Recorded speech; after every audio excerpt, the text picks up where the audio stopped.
I want to talk about play, its cultural significance, its central place in children's thought and language, and its revolutionary implications for education. I'm using the word play to cover a wide range of activity. I take it that to play means to speculate, to make believe, to pretend, to invent, to imagine, to fabricate, to imitate, to dream. In particular, I want to think about children's play with words. My starting point, perhaps somewhat eccentric, is Wittgenstein's late masterpiece, Philosophical Investigations. In a controversial study of Wittgenstein, Heidegger, and Kierkegaard called Inheritance and Originality, Stephen Mulhall argues that the opening pages of Philosophical Investigations offer us, in effect, the story of our life with words.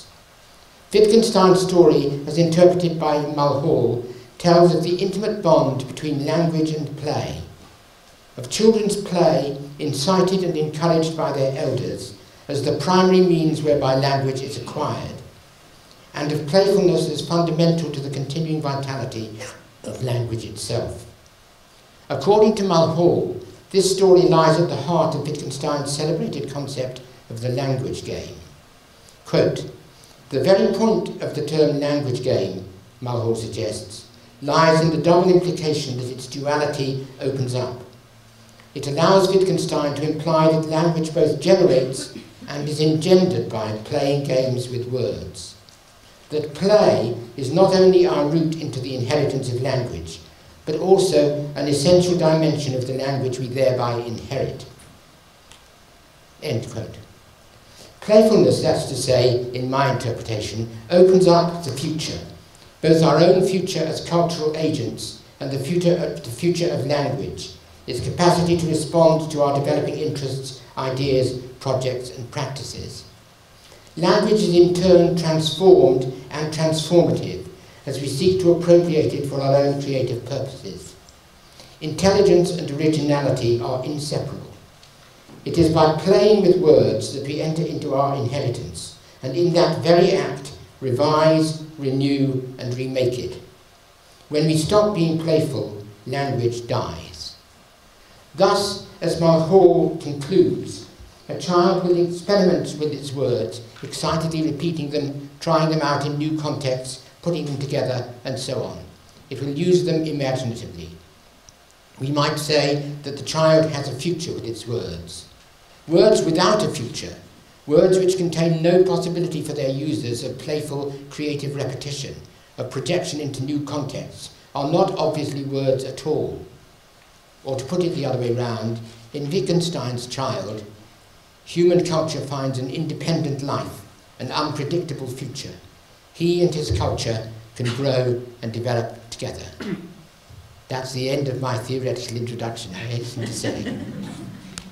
What I want to do is to examine 3 examples of children's playfulness in the light of this philosophical narrative, and to ask what they mean for education. I've embedded my examples in 3 stories of my own, 3 particular stories of children's lives with words. Story number 1. I begin with a brief anecdote. It's the story of an incident that happened in my own school almost 20 years ago, and which has stuck in my mind ever since. I've often told this tale, but it was not until last year that I got round to writing it down. I will read the story exactly as I finally wrote it. Here goes. It happened a while ago now, back in the closing years of the last century, when I was still a working school teacher.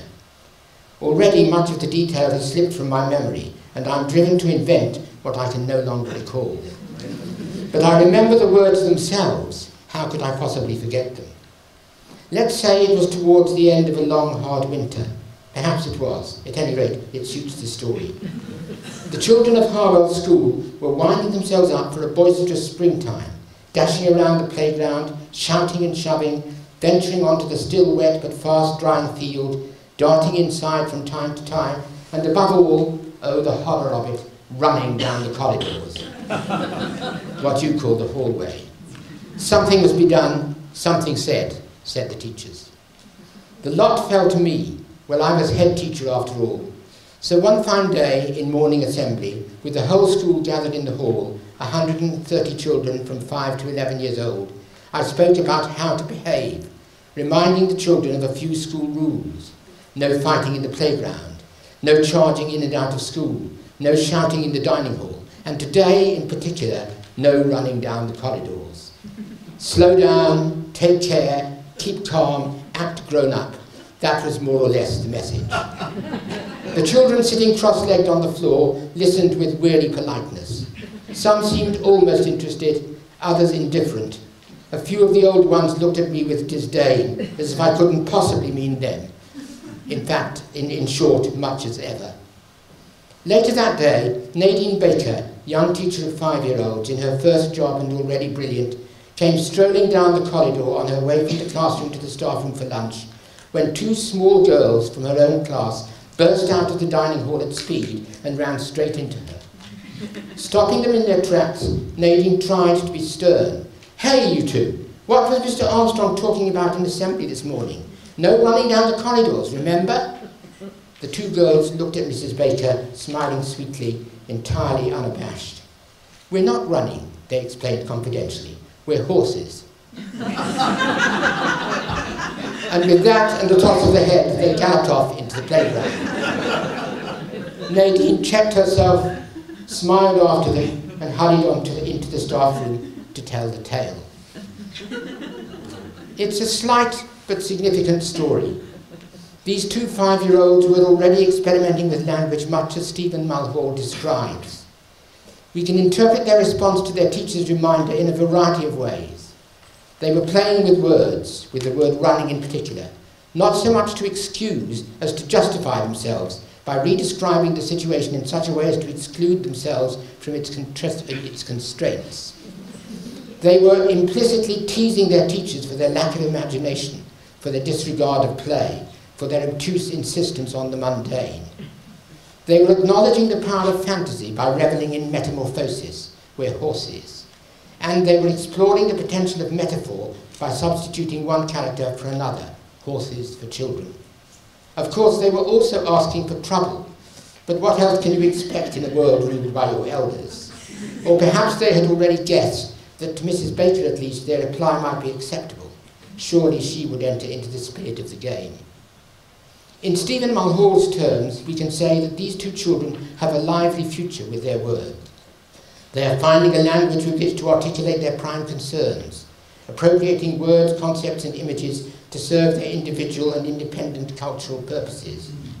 The success of their education, whether in or out of school, will depend on keeping this language alive as the children glow in knowledge. Wittgenstein's insight was to recognise that play itself is the necessary condition for this achievement. I want to look forward now a year or 2 to the moment when children have begun to master the art of writing and to explore the playfulness which writing generates, or in this case, writing and images. And so to my second story, story number 2. It was the morning after the presidential election. Miss Barry, as the children call her, had pinned to the wall of her 3rd grade classroom at the Henry K. Oliver School in downtown Lawrence the front page of the Eagle Tribune, whose headline ran, "Change has come," above a photograph of Barack Obama addressing the ecstatic crowds in his victory speech. Later that day, on the classroom rug, one of the children, most of whom are Dominican Americans, would show us how her mother came into her bedroom to tell her that Obama had won, waving her arms above her head and shouting for joy. But for now, the children had more immediate matters to attend to. Kenneth had spent much of the previous day when the school was closed drawing. He had drawn an apartment block, a dog, a car, and a hamster house, as he called it. He held up the drawings for all to see. Best of all, he had drawn and written in a tiny homemade booklet, its pages stapled together with drawing pins, a story about dinosaurs, accompanied by pages of information entitled, "These are Facts," or "Did you know?" He passed it round the class, standing proudly as he handed it to each child in turn and thanking everyone who commented on his work. Meanwhile, The little book had given Miss Barry an idea. The set lesson plan was discarded as she informed the children of her change of mind. They wouldn't continue with Success for All, the narrow-minded literacy program forced on schools by an embattled administration. Not that day, at any rate. Instead, she invited the children to invent their own illustrated stories using books similar to Kenneth's. She was already preparing them as she spoke. As teachers tend to do, they can always do at least 5 things at once. The children returned to their desks, smiling and eager, and for the next hour or so there was a near silence as everyone thought and drew and wrote, from time to time showing their work to a neighbour, while Miss Barry wandered around from desk to desk, encouraging, observing, reading, and occasionally answering a question or making a suggestion. The atmosphere was one of wholehearted engagement in a playful but genuine task, at once intense and relaxed. Many of the children wrote fantasy stories, others stories about themselves, while a few attempted something akin to poetry, with titles like My Dream, My Life, What Do I See? 2 stories in particular caught my attention, although they might better be described as lyrical ballads. And I want to look now at just one of these 2 stories. Christian's story, I Wrote Your Name. Now, where did I put my little... I think it's here. Oh, there. Yeah. Should this first... Well, let me just see if this works. That's the wrong one. There we are. Okay. I Wrote Your Name. I would have made photocopies of this for everyone to have, but it would have been too expensive. So if I can find my original, I'll read from the original. It's in a little green... Oh, thank you very much. Yeah. I Wrote Your Name, written by Christian Dominguez. Next page. I wrote your name in the farm.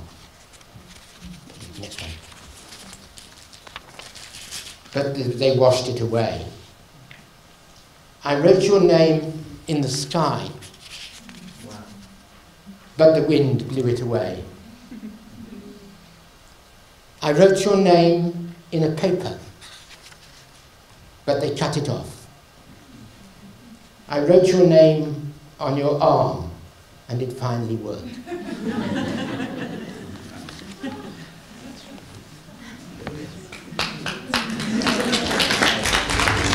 What do you mean?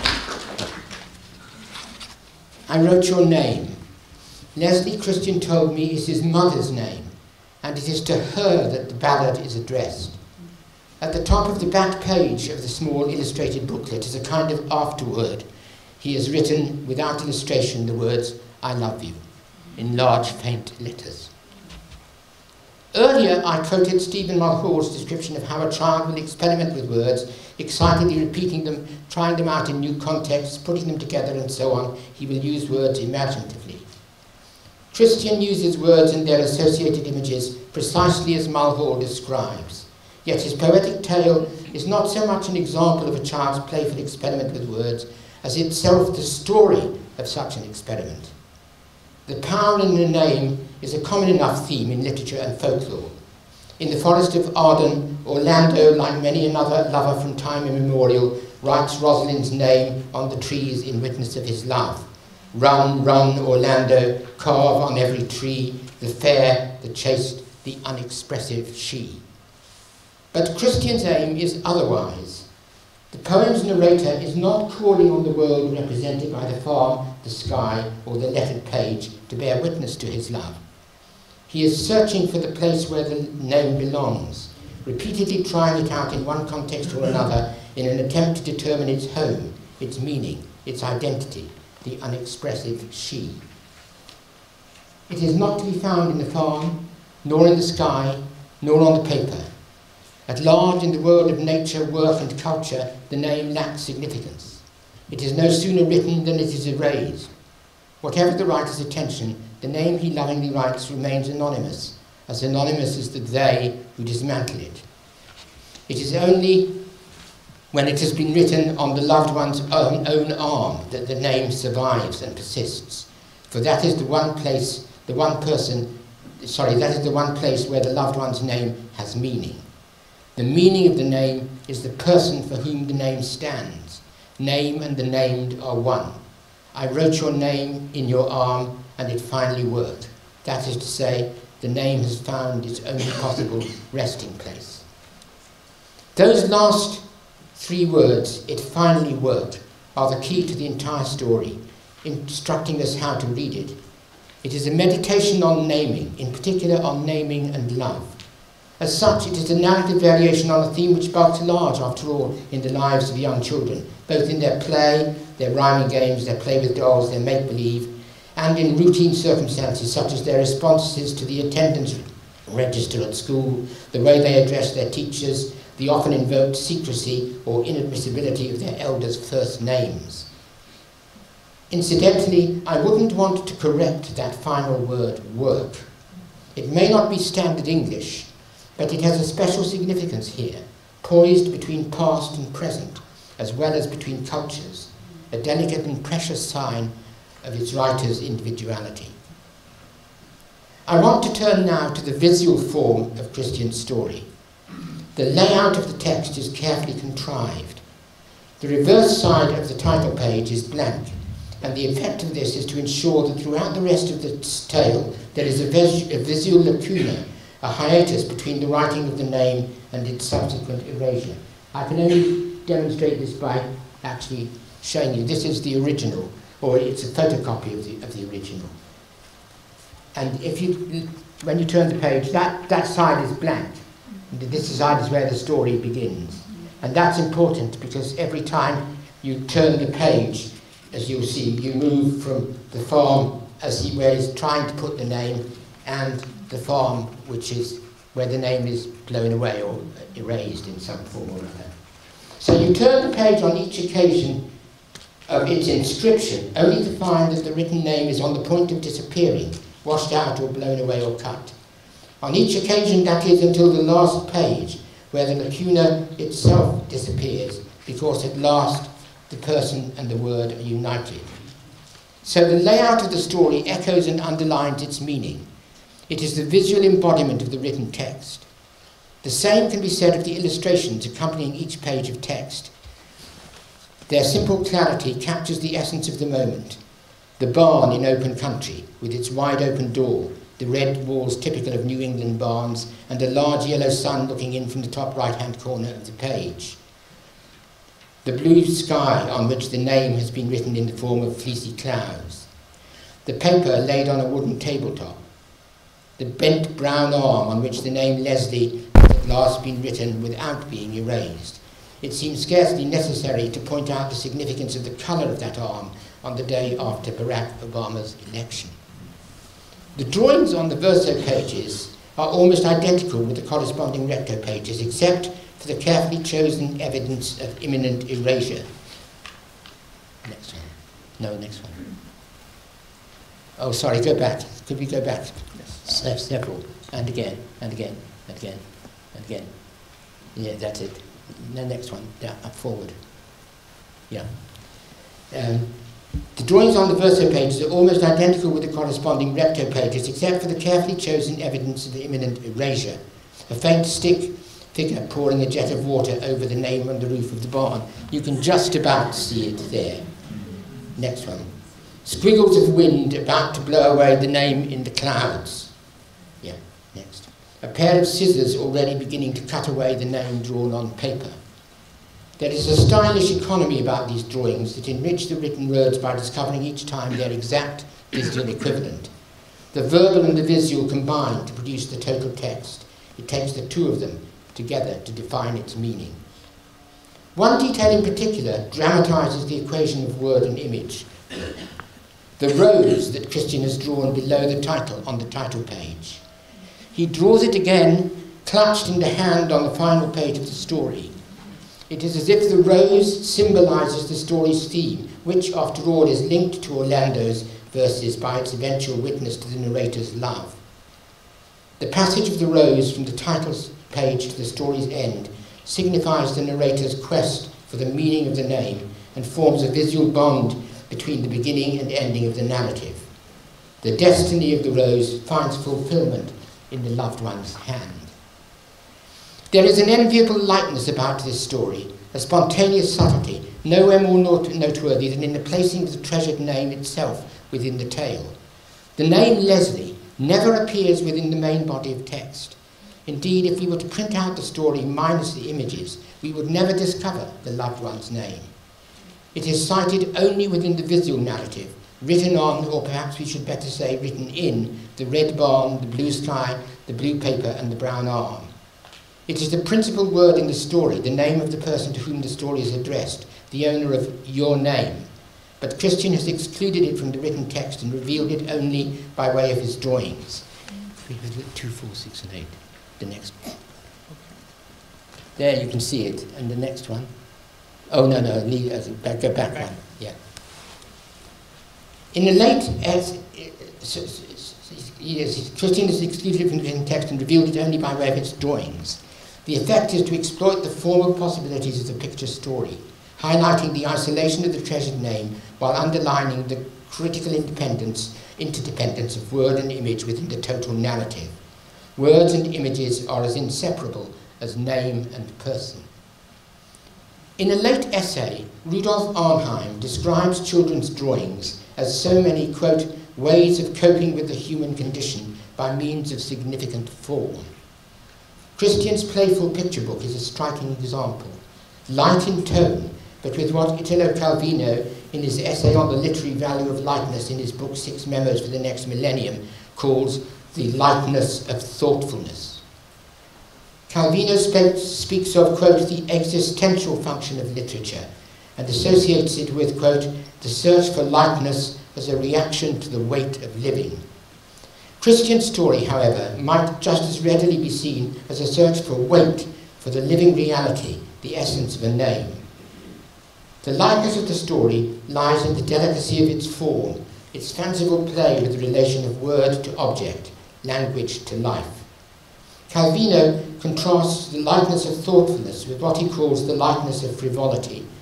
And that brings me to my third and final story, although, as we will see, frivolity here is itself an aspect of thoughtfulness, as it was with the 2 5-year-olds in my first story. So, story number 3. 1 year after I retired as head teacher of Harwell School, I had to go into hospital for a hip replacement operation. While I was there, one of my Harwell friends and colleagues sent me a pile of her pupils' work to cheer me up. Quote, I'm sure reading the children's poems and stories will aid recuperation, she wrote. 3 or 4 days later, I received a second letter. Dear Michael, I had to send you this piece written in a spare 15 minutes by Jack Dixon. It really needs to be read aloud. I asked him to write and explain his thinking, hence his letter, not that it clarifies much.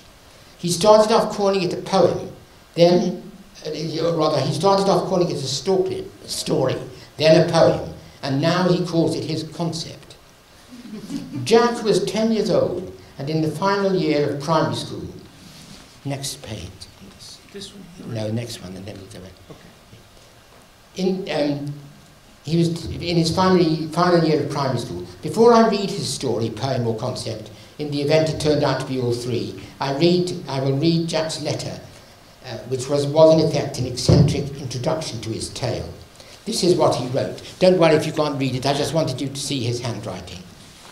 Dear Mr. Armstrong, good morning, good afternoon, good evening, whichever time you receive this letter, and firstly I'd like to say congratulations for the good operation. More to the point, included with this letter is a story or a poem. It is about here, there, it is, not, probably, or maybe. The thinking behind it was inspired by the one, the only J.R.R. Tolkien, author of my favourite book, The Hobbit, which I am now about to finish for the 5th time. It is about, oh yes, this is the poem I'm blabbing on about now. It is about here or there, maybe it is or isn't, Flibberty-Widget, or what you call that, and other strange names, because I'm me, Jack Dixon, the great thinker-up of discombobulated, and maker-up of wobble-along. So before reading this, make sure you take a deep breath and prepare to be discombobulated. From Jack Dixon. P.S. Class 5 are thinking of a plan to sneak you into Harvard School. Remember, keep it under your hat. I will return to this letter shortly, but first of all, I want you to hear the story. Already the letter had indeed discombobulated me. I may say that the word discombobulated doesn't exist in England. It's a word that only I've ever heard here in America. As you will see, however, the story itself was even more disconcerting. Next, back one. Sorry.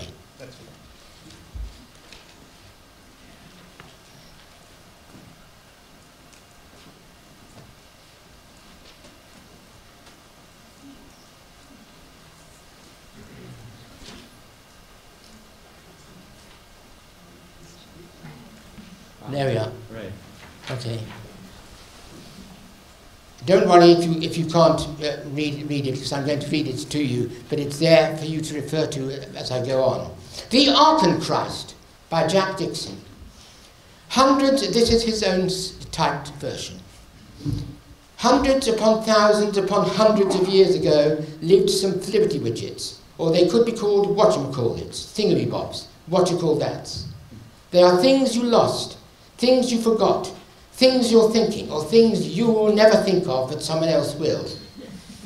And the oldest thing, not living, not thinking, never sleeping, never waking, most powerful of all but has none, is the Archenchrist.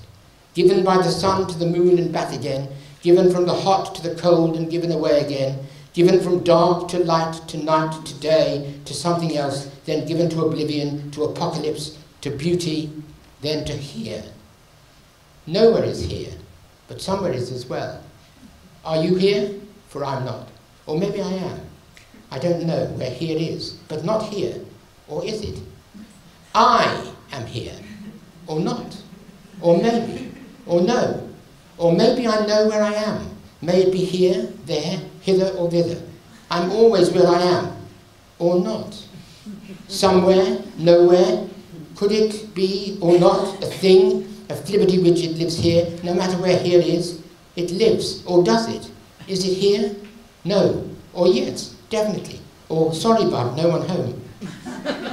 It's probably dead, but lives. He, she, it, something, flibberty-widget or not, lives inside us.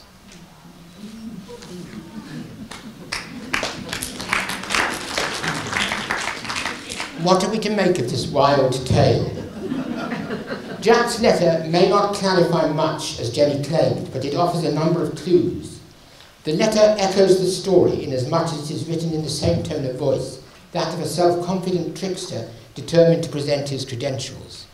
So much is clear from the continuous verbal play in the letter, beginning with the alternative greetings in the opening sentence, good morning, good afternoon, good evening, and ending with a favourite word which Jack has discovered, discombobulated, and which he now places in the centre of his own separate line in enlarged script like a signature.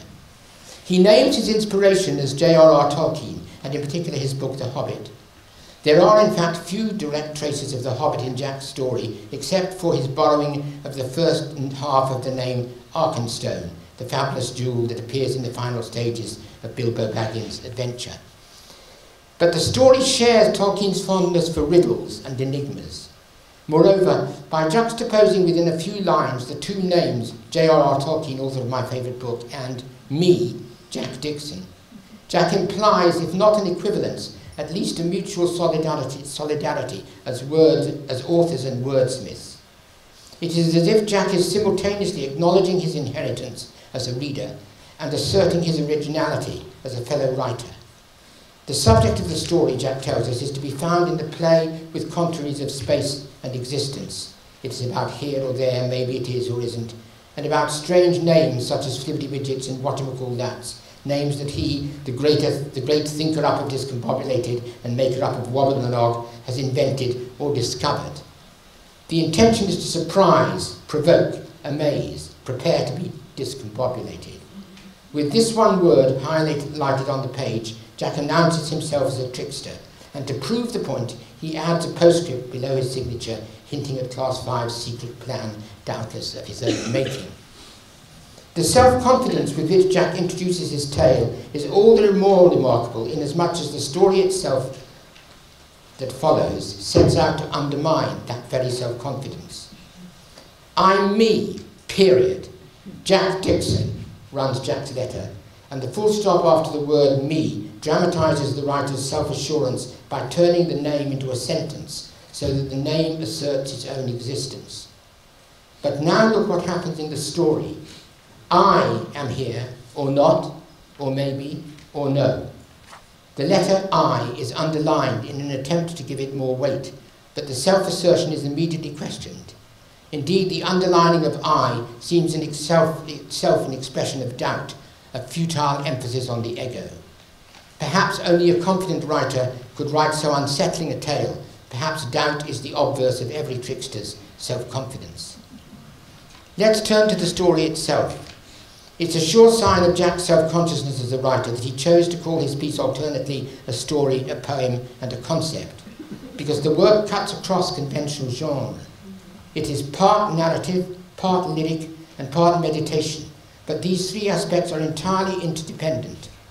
That the piece should resist classification seems appropriate, granted that uncertainty is its theme. Jack is playing with genre in order to explore ideas. Unlike Christian, his aim is not to seek closure, but to open up speculation. His motive is the pleasure of play itself, a delight that implies what Keats called negative capability. That is, when man is capable of being in uncertainties, mysteries, doubts, without any irritable reaching after fact and reason. I wonder, incidentally, what Jack would have made of the words negative capability if I had thought to ask him. Hundreds upon thousands upon hundreds of years ago, lived some flippity widgets, or they could be called whatever called it, thingy-bobs, what you call that's. With the mocking indecisiveness of this introduction, Jack subverts the otherworldly simplicity of once upon a time, almost as if he is consciously challenging the world of his hero Tolkien, whose novel The Hobbit opens with matter-of-fact succinctness: in a hole in the ground there lived a hobbit. I looked up in the Oxford English Dictionary the word flibbertigibbet, from which Jack's name presumably derives, hoping for a clue to the story's significance. The meanings listed include a gossip or chatterer, a flighty, irresponsible or frivolous person, an impish, mischievous child, a restless person. These several definitions perfectly match Jack's story and its tricky narrator, not to mention Jack himself, the corresponding author, and I doubt whether this is by chance. The last three words of the story tell us that the flippity widget lives inside us, suggesting that the narrator identifies whatever the flippity widget, he, she, it, something flippity widget or not, may be, with his own flighty and mischievous character. There is an impish restlessness in the shape and substance of the writing that mimics the flippity widget's nature, made up as it is of discarded fragments of thought and memory, the mind's litter, as it were. Things you lost, things you forgot, things you're thinking, or things you'll never think of but somebody else will. What could be more restless than the profusion of punctuation, itself a litter of commas, full stops, question marks, words capitalized or underlined, or than the short stuttering sentences, many of them without verbs, or than the endless contradictions, uncertainties, assertions immediately followed by negations, or than the puzzling maze of thought. Not that the writing is itself indecisive. On the contrary, indecision is portrayed with a notable clarity and drama. At the centre of the story, we find the titular figure of the Archenchrist, the mysterious equivalent of Tolkien's Arkenstone. The sentence that announces the Archenchrist is by far the longest in the story, 3 times as long as any other. This is no accident. The Archenchrist, a creature that seems to have a distant affinity to Tennyson's Kraken, is the mythical figure, a sphinx of sorts, who presides over the unresolved riddle of the narrative, and the long, slow sentence with its dramatic phrasing and its delicate division into two segments by means of the colon after the capitalized name, is craftily designed to evoke the Ark and Christ's grand, if obscure, significance. Powerful but passive, the Ark and Christ is passed around the universe, whether physical or mental, from end to end, forever given away, given back, or handed on. It belongs with the Flippity Widgets in some way, the oldest thing of all, as if it is their source and inspiration.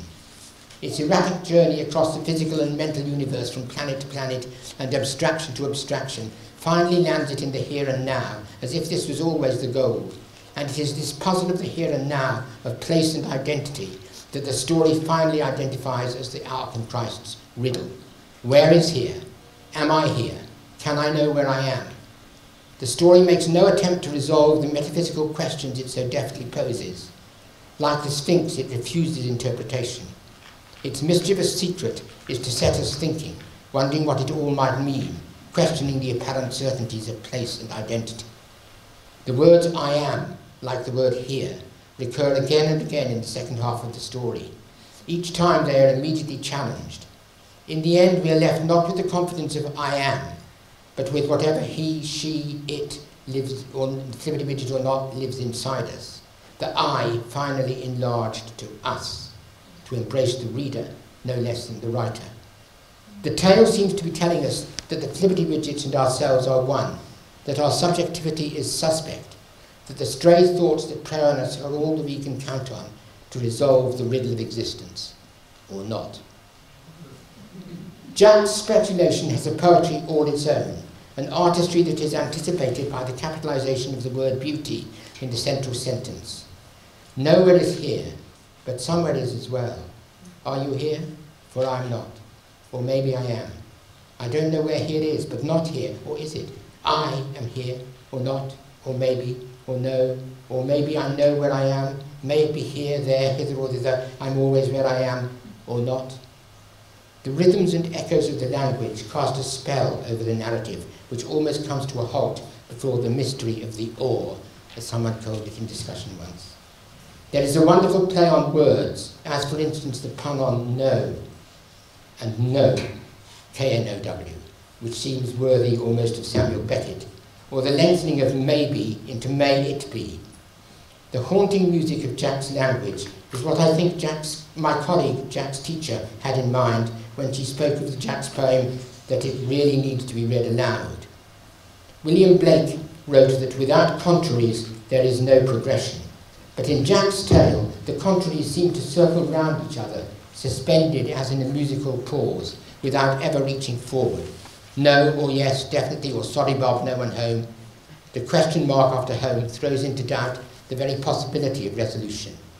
It seems that Jack's narrator, unlike Christian's, despairs of ever reaching home, finding himself. Jack's tale is a formidably eccentric example of how a 10-year-old child, close to the end of childhood, Jack moved to secondary school at the end of the year in question, continues to play with words, configuring his own experience through verbal experiment and in the process reconfiguring his inheritance. There is a revolutionary drama about Jack's experimental narrative. He absorbs the work of others, of Tolkien for example, by responding with work of his own. His strange original narrative appropriates the tradition out of which it arises, recasting it to suit his own playful goals. We may be certain that Jack has a future with his words, but more than that, his words guarantee a future for words themselves. He is reviving language in the act of acquiring it. Now, all three of the children's works which I have presented to you can claim to be unique, but that doesn't mean to say that they are in any way unusual. On the contrary, they are characteristic of what all children can achieve once they are given the opportunity at school to play. That is to say, to imagine, to invent, to speculate. Once, in short, we recognise with Vivian Paley that play is a child's work. The implications for education of taking play seriously are revolutionary. Play moves from the periphery of the classroom to its centre. It is no longer to be seen as a decorative extra or as a useful adjunct to the school's economic and social purposes, but as fundamental to individual and collective growth. It is the means by which children acquire skill by confronting tradition. It affects profoundly the form and content of the curriculum. It lies at the heart of assessment and accountability. These are huge issues, and I don't have time to explore them at length here, but I do want briefly to consider 4 of the ways in which the cultural significance of play revolutionises classroom practice. 4 values which playfulness calls for. First, the value of empathy, the sympathetic identification of the reader, whether teacher or fellow pupil, with the writer's work. Empathy is the necessary condition of interpretation, the common source of our understanding of children's artistic play. To play is to make believe, and unless we believe in what we have made or what others have made, or unless, as Coleridge famously put it, we suspend our disbelief, we cannot make play make sense. To appreciate works such as Jack's story or Christian's lyrical ballad, we have to live within their worlds of feeling and form, making those worlds imaginatively our own. We have to hear the trickster's voice, the lover's complaint, sense the earnestness within Jack's mockery, the thoughtfulness within Christian's lightness, allow ourselves to be caught in Jack's web of assertion and negation, or in the drama of Christian's quest for the meaning of a name. Secondly, the value of openness. Above all, the value of time and space to develop your own thought. In her letter to me accompanying Jack's story, Jenny Giles mentioned that the piece had been written, quote, in a spare 15 minutes.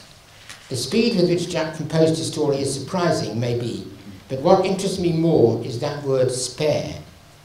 There is precious little spare time in contemporary primary or elementary schools, or indeed, according to recent research in England, in many children's home life, either. In a context in which teachers are expected to write on the blackboard every day the objective of that day's lesson, the very idea of openness is discounted. Yet daydreaming, doodling, pursuing an accidental train of thought, trying out the strangest ideas, improvising, wasting time, as teachers are inclined to say, all this is essential to the life of play. Jack's story may have been among the most significant he wrote in primary school, yet it emerged out of nowhere in a few minutes of spare time. Out of nowhere, the story's very own theme. Similarly, Sheila Barry's on-the-spot decision to abandon the day's objective in order to make the most of one child's personal initiative gave impetus to a sudden outpouring of creativity within her class of 3rd graders. Once again, I am reminded of John Keats, who dedicated one of the finest of all his letters to the virtues of what he called diligent indolence, a listening, brooding emptiness which is often the source of our deepest reflection. Quoting, "Let us not," he wrote to his friend Reynolds, "go hurrying about and collecting honeybee-like, buzzing here and there impatiently from a knowledge of what is to be arrived at. But let us open our leaves like a flower and be passive and receptive, budding patiently under the eye of Apollo and taking hints from every noble insect that favours us with a visit." Jack took the hint with a narrative that wrestles in playful earnest with the grandest of philosophical themes, the nature of existence. Christian took the hint with a heartfelt meditation on naming. Their achievements depended on the space they were given in which to experiment, to play, the opportunity to turn away from a knowledge of what is to be arrived at and respond to the improvisatory moment. The third value I want to draw attention to is the value of conversation, by which I mean the informal exchange of ideas and experience. The philosopher Michael Oakeshott once described conversation as an unrehearsed intellectual adventure. And that is how I like to think of conversation as between children and teachers in a classroom in which play lies at the centre. Conversation is the appropriate form for the critical scrutiny of play. It is the way in which we learn from each other's inventiveness, the way in which we recognise how verbal or visual art relate to reality, the way in which we share an understanding of the human condition. When I think of conversation in the setting of the classroom, one particular event and one particular scene springs to mind. It happened in the year 2005, when I spent 4 weeks as a participant observer in Mary Guerrero's 4th grade classroom in Lawrence, Massachusetts. Mary was working on a creative arts project in collaboration with a photographer, a museum director who's here with us today, and myself, studying the home and the city through a combination of photography, creative and reflective writing, and exploratory trips around the city of Lawrence. An important part of the project was an adaptation of what in England we call circle time. Several times each week, the children would sit in a circle around the classroom carpet, with Mary and any of her helpers who were present, while one child read her or his writing, or displayed a photograph or other artwork. After the reading, there would be a pause of between 5 and 10 minutes, during which everyone would think about what had been read or seen and scribble down a few ideas. Then each child in the circle would in turn point to some detail they noticed in the work, the teachers too, after which a general discussion would begin, often lasting for the best part of an hour. These were fourth graders. There was no final goal, and no attempt was made to judge the work under review. The aim was to enter the world of the work, to think about what it might mean, to ask questions, and to respond with one's own experience and insight. These conversations, for that's how we saw them, became again and again the high point of the day, a playful, thoughtful time, when nothing was at stake except the satisfaction of the experience itself, the pleasure of exchange, of listening and responding, and the knowledge that you never knew where the conversation might lead. The children's absorption reminded me of that other prized moment in a primary school day when the children at the end of the day gather round their teacher to listen to her read them a story. But then at its best, story time is itself a form of play. And so to the fourth and final value, the value of documentation, of making learning visible, or to cite the title of the fascinating study of the work of Reggio Emilia's preschools conducted by Reggio children in collaboration with Harvard's Project Zero. The value of documentation, incidentally, I should say, was first drawn to my attention by Brenda herself in a wonderful document which I think was published by the North Dakota Group many, many years ago. I hope it's still available. Well, if it is, it'd be well worth any teacher buying a copy. It had a huge impact on my own work and work with the teachers I've been working with. The word learning has a double meaning. I'm talking about making learning visible. The word learning has a double meaning. It refers both to the acquisition of knowledge and to the knowledge that is acquired, as when we speak of a man or woman of learning. It is the second of these meanings that I want to emphasize. Children have a wealth of learning to convey, even as they are themselves in the process of learning. Indeed, the process of learning can often be seen as the articulation of their learning, of their wisdom. So Jack, in writing his story, is finding out for himself and telling us, his readers, something of what he knows about the riddling nature of life, about certainty and doubt, and about how to express his thought in measured prose. To read his story, to enter its strange new world, is to come to understand the world a little differently, to find new life in words. It is the same with Christian. In telling us what he knows of the power of a name, through an intricate blend of word and image, he is giving us fresh insight into meaning, both into naming and into the relationship of visual thought to verbal thought. A school which supports and celebrates children's learning, that is a school where play lies at the centre, may be seen, should be seen, as a major cultural site, a setting in which culture is not just handed on, but created and exchanged. Making learning visible is not simply a matter of documenting the process of learning, important as that is, but of presenting children's learning to themselves, their teachers, parents and local communities as the children's own contribution to the culture in which they are growing up, a contribution which alternately delights, surprises, challenges and shocks us.